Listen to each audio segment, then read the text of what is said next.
Hello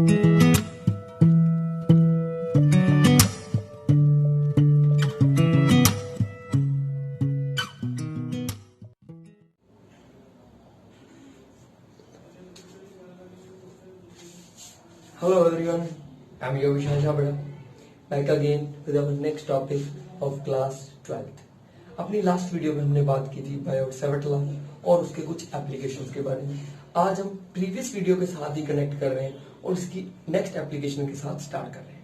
तो हमारी जो नेक्स्ट एप्लीकेशन है वो है magnetic field at the centre of circular coil carrying current. मतलब magnetic field centre of coil के कोई लूप है। तो देखो ध्यान से, कोई स्ट्रेट वायर लेते हैं हम, उसको स्ट्रेट वायर को in the form of loop में सर्कल की फॉर्म में चेंज कर देते हैं और इस लूप में क्या है, पास हो रहा है हमारा करंट, पास हो रहा है इन द होल लूप। ठीक है जी। तो इसकी मैग्नेटिक फील्ड क्या होगी, तो ध्यान से देखते हैं। वायर के नियर तो क्या बनेंगे हमारे कंसेंट्रिक सर्कल्स। हमने ये टॉपिक 10th क्लास में भी पढ़ा है। ठीक है जी। और अराउंड ये क्या जाएगी ऐसे आउटवर्ड को, और जब हम बिल्कुल सेंटर पे आ जाएंगे तो एट द सेंटर ये क्या होगी, यूनिफॉर्म होगी और स्ट्रेट होगी due to right hand rule. ये किसने एक्सप्लेन किया, राइट हैंड रूल ने। तो क्या कहता है राइट हैंड रूल हमारा, अगर करंट की डायरेक्शन क्लॉकवाइज है, करंट की डायरेक्शन क्लॉकवाइज है और magnetic field plane of coil के क्या है, परपेंडिकुलर है और डायरेक्टेड क्या करेगी, इनवर्ट अंदर की तरफ डायरेक्ट करेगी। और इसके ऑपोजिट अगर करंट की डायरेक्शन क्या है, एंटी क्लॉकवाइज और मैग्नेटिक फील्ड जो हमारी कॉइल के क्या है, परपेंडिकुलर होगी और आउटवर्ड साइड को डायरेक्ट करेगी।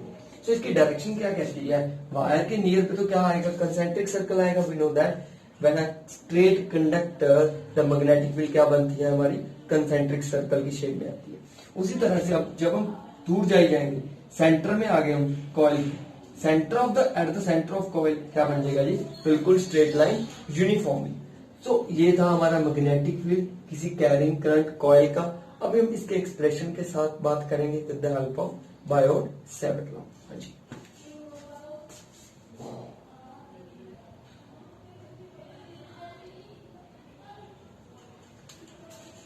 नाउ हम स्टार्ट कर रहे हैं इसके एक्सप्रेशन के साथ। तो सबसे पहले हम इसकी डायग्राम समझते हैं। देखो जी, हमने वायर की लूप ली, this is the loop of wire.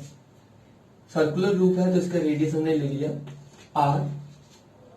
I current पूरी लूप में क्या कर रहा है, फ्लो कर रहा है। और यहां पे हमने एक स्मॉल एलिमेंट कट किया, this is the current element, this is the current element of whole the loop is DL. So angle क्या है इसमें, थीटा। एंगल किसमें, आर वेक्टर और डीएल में। तो हमने इसमें क्या फाइंड करनी है, magnetic field induction B find करनी है। तो according to Biot Savart law,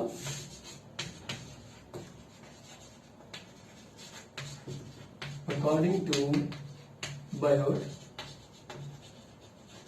caveat law, last video में किया था हमने, dB is equals to mu naught by 4 pi I DL cross R upon R cube. Cross product खोल देते हैं, क्या बन जाता है हमारा, म्यू नॉट बाय 4 पाई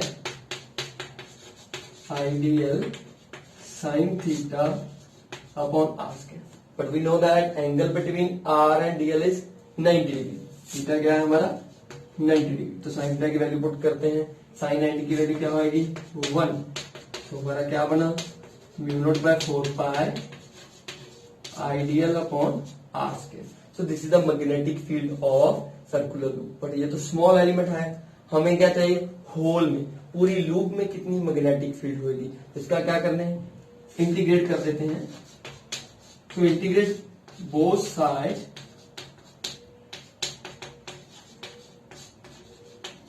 सो इधर आ गया हमारे पास बी, मैग्नेटिक फील्ड इंडक्शन। जो कांस्टेंट है बाहर आ जाएंगे हमारे, म्यू नॉट बाय 4 पाई बाहर आ जाएगा, आर स्क्वायर बाहर आ जाएगा और आई बाहर आ जाएगा। क्या बचा, डीएल। सो डीएल की इंटीग्रेशन क्या होगी, DL is a small length element. पूरी सर्कुलर लूप की लेंथ क्या होगी, circumference of circle, this is 2 pi R. तो इसकी जगह पे क्या लिख सकते हैं हम,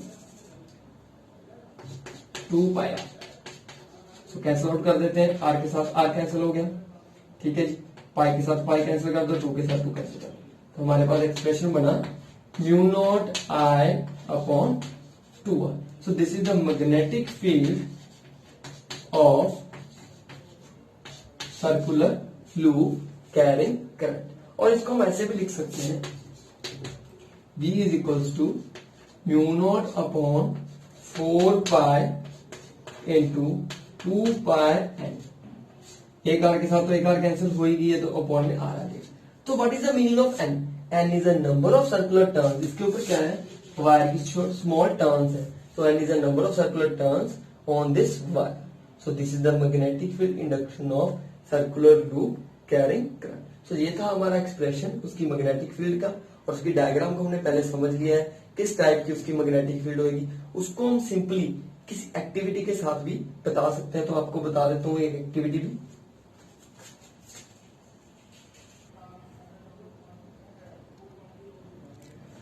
अगर हम उसे एक्टिविटी के साथ समझना चाहें तो हमारा लूप क्या बनेगी। सो दिस इज अ लूप। क्या किया हमने, इस लूप को किसी कार्डबोर्ड की शीट में से क्या कर दिया, क्रॉस कर दिया। इसके ऊपर क्या लगा दिए, कार्डबोर्ड की शीट लगा दी। ये कार्डबोर्ड की शीट में से क्या हो रहा है, क्रॉस हो रहा है। और इसको हमने किससे कनेक्ट कर दिया, बैटरी के साथ। करंट फ्लो कर रहा है, आई करंट, ओके। और हम इसके ऊपर क्या डालेंगे, कार्डबोर्ड की शीट के ऊपर आयरन फिलिंग्स डालेंगे। तो आयरन फिलिंग्स डालेंगे जब, तो इसका जो पैटर्न आएगा, हमने पहले देख चुके हैं pattern. So this is the pattern for magnetic field at centre of the loop. This is the straight और uniform, clear. So this is the magnetic field of circular loop. Actual में ये ऐसे बनेगा, centre point, straight,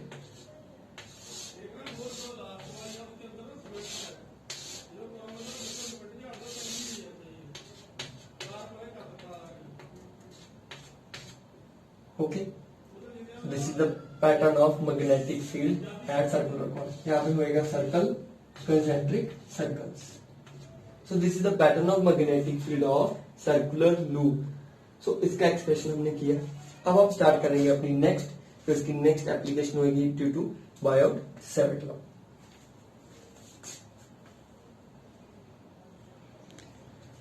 now the next application जो हमारी है, magnetic field at a point on the axis of circular coil carrying current. तो देखो, this is a circular coil of radius A. इसकी एक्सिस पे हमने एक पॉइंट लिया, यहां पे पी पॉइंट। इस पॉइंट पे हमने क्या फाइंड करनी है, इसकी मैग्नेटिक फील्ड। और इस सर्कुलर कॉइल पे, फुल सर्कुलर कॉइल पे क्या है, करंट पास हो रहा है। तो यहां से हमने एक स्मॉल एलिमेंट कट किया, बोथ साइड से भी कट कर सकते हैं, ठीक है जी। सी पॉइंट है, डी पॉइंट है, तो दोनों की तरफ से क्या लगेगी, मैग्नेटिक फील्ड लगेगी। From both of the direction it loss magnetic field. तो हम लेट कर लेते हैं, यहां से डीबी है, यहां से डीबी डैश है, एंगल है फाई एंगल, ठीक है जी। तो ध्यान से देखो, दो डायरेक्शन से लग रही है, और ये क्या है, ओरिजिन से इसका वेक्टर है आर, और अकॉर्डिंग टू पाइथागोरस ये क्या होगी, ए स्क्वायर प्लस एक्स स्क्वायर। तो सबसे पहले हम दोनों मैग्नेटिक फील्ड को क्या करेंगे, सॉल्व करेंगे। तो according to Biot Savart law, DB की वैल्यू क्या होगी, mu naught by 4 pi IDL sine theta upon R square, ideal sine theta upon R square. R में सॉरी डिस्टेंस आएगा हमारा सीपी का स्क्वायर, दिस डिस्टेंस, ओके। तो साइन एंगल यहाँ पे क्या बन रहा है, दिस इज परपेंडिकुलर, पी और सी पॉइंट पे क्या है, ये परपेंडिकुलर बन रहा है यहाँ पे एंगल। तो साइन 90 क्या हो जाएगा, 1 हो जाएगा। तो डीबी की वैल्यू आएगी हमारे पास mu not upon 4 pi IDL upon, CP की वैल्यू क्या है, A square plus X R square, A square plus R square का रूट। तो यहाँ पे आ जाएगा A square plus R square, क्योंकि रूट है स्केयर है, रूट और स्केयर आपस में क्या हो जाएंगे, कैंसिल हो। ये वैल्यू आ गई हमारे पास dB from this point dB dash. So what is the value of dB dash? This is also same. So again, mu naught upon 4 pi ideal a square plus r square का root और square cancel हो जाएंगे, तो second equation. So according to this equation, dB and dB dash both are equal. So magnetic field at point P from these 2 points are equal. Now resolve the 2 points into their components. तो dB को हम open कर लेंगे इस components के। देखो जी, 2 components बन रहे हैं, एक वर्टिकल में बनेगा, एक हॉरिजॉन्टल में बनेगा, ठीक है जी। तो यहाँ पे आएगा आपका dB dash cos of phi, यहाँ पे फाई एंगल आ गया, यहाँ पे भी आ जाएगा हमारा phi angle dB cos phi. Okay, तो 2 एंगल हमारे परपेंडिकुलर आ रहे हैं। सिमिलरली हॉरिजॉन्टल में आएगा, यहाँ पे मैं एंगल लिख देता हूं dB dash sine phi, same direction में इसका एंगल आएगा dB साइन फाई। सो जो dB डैश कोस फाई और dB कॉस फाई है, इसकी हम डायरेक्शन लिख लेते हैं, P से लेके यहाँ पे E पॉइंट दे दो, F पॉइंट दे दो। तो देखो dB के जो आया dB कॉस फाई अलोंग कौन सी डायरेक्शन है जी, P से E तक की। सिमिलरली dB डैश की आई हमारे पास dB dash cos of phi along PF।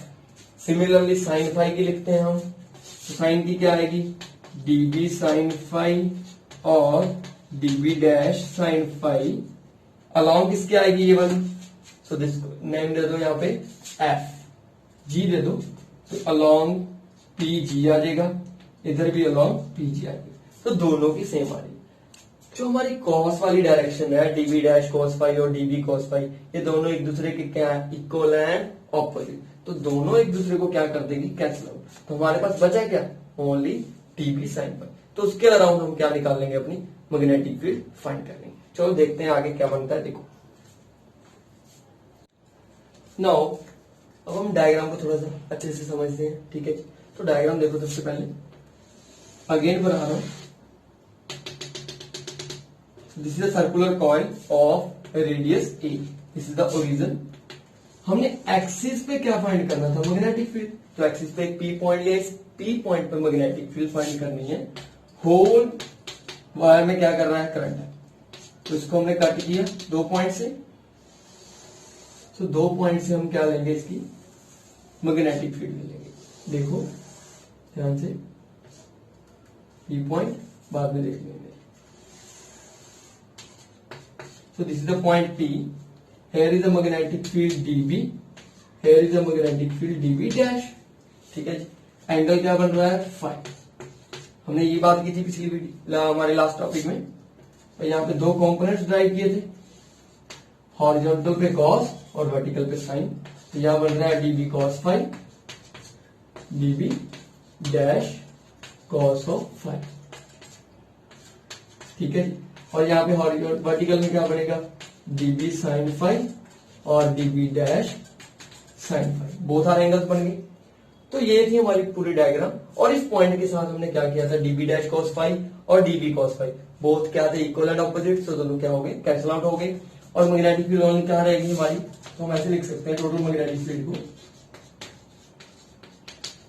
dB sine phi. तो dB की वैल्यू क्या थी हमारे पास, मैं यहां लिख रहा हूं dB की value mu not upon 4 pi IDL upon A square plus R square का स्क्वायर। आर थी यहाँ पे,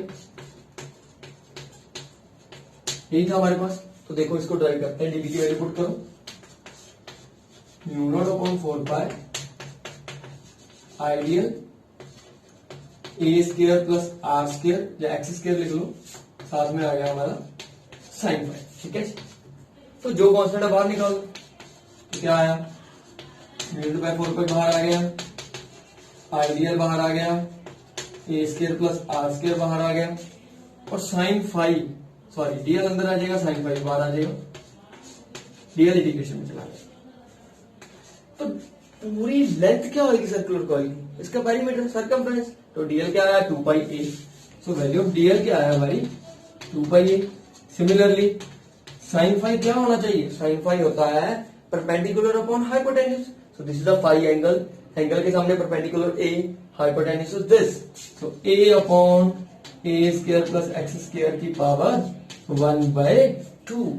सो पुट करो यहाँ पे। सो बी की वैल्यू क्या आ रही है, mu naught by 4 pi I A square plus R square, A square plus R square की वैल्यू 1/2 और डीएल की वैल्यू आ गई 2 पाई ए।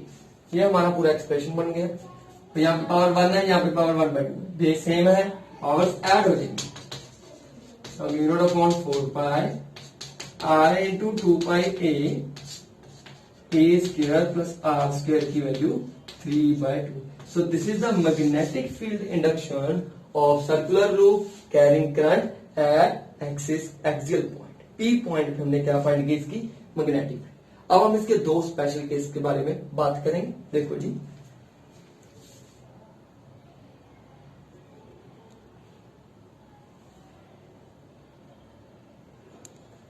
तो हमारा फर्स्ट स्पेशल केस है, जो हमारा ये पी पॉइंट है बिल्कुल ही सेंटर पे लाई करे, तो आर की वैल्यू क्या आ जाएगी 0 and P points lies at center. So R is equal to 0। तो एक्सप्रेशन क्या बनेगा, ये mu not upon 4 pi R into 2 pi A square. हाँ जी, आर की वैल्यू 0 पुट की, ए की पावर 2 की पावर 3/2, 2 के साथ 2 कैंसिल होगा, ए क्यूब आ गया, तो स्क्वायर के साथ ये कैंसिल। तो मैग्नेटिक फील्ड बनी mu naught by 4 pi 2 pi R upon A. So this is the magnetic field at point center. Now the second special case is that suppose कर लिया हमने जो R है, मतलब P डिस्टेंस है, बहुत ही ज्यादा लार्ज है, बहुत ही ज्यादा दूर है, R की वैल्यू बहुत ही ज्यादा लार्ज है एज कंपेयर टू A।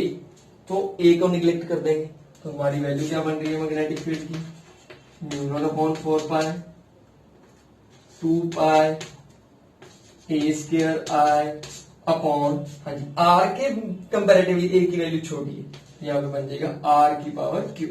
तो ये आ गई हमारी magnetic field when R is very very large then A. So this is the expression of magnetic field carrying current at the axial point. तो आज हमने दो एप्लीकेशंस के बारे में बात की, बायोट-सैवर्ट लॉ की। तो यहाँ पे बायोट-सैवर्ट लॉ और उसकी एप्लीकेशंस खत्म होती हैं। तो ये हमारी लास्ट एप्लीकेशन थी बायोट-सैवर्ट लॉ की। इसके बाद हम नेक्स्ट वीडियो में अपनी बात करेंगे एम्पियर सर्कुलर लॉ और उसकी एप्लीकेशंस के बारे में। अगर वीडियो अच्छा लगा तो लाइक कीजिए, शेयर कीजिए। Thank you.